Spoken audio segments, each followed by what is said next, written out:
আমি একটি ঘটনা বলি। জেলখানায়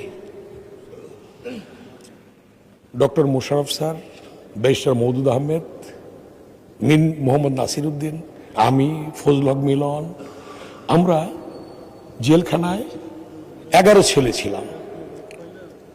আমাদের পাশে এবং ইকবাল হাসান টুকু। জেলখানায় আমরা রাতে খাবার খেতে যাব একসঙ্গে। মাননীয় আজকের প্রধানমন্ত্রী আমাদের পাশের রুমই থাকতেন।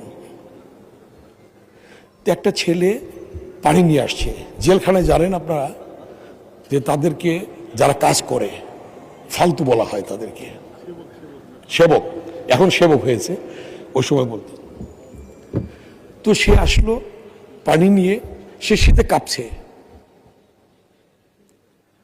আমাদের সামনেই সে কাঁপুনি দেখে আজকের মাননীয় প্রধানমন্ত্রী জনাব তারেক রহমান নিজের জ্যাকেটটা খুলে ওই ছেলেটার গায়ে পরিয়ে দিলেন।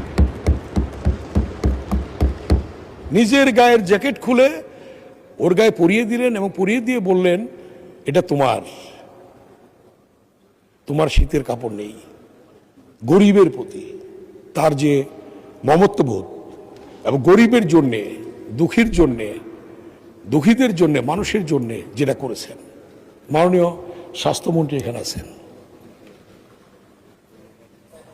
স্বাস্থ্যের জন্য কি করেছেন?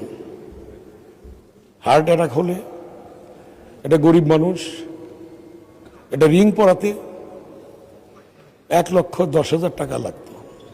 এখন সেটাকে অর্ধেক করে 55,000 টাকায় নিয়ে এসেছেন।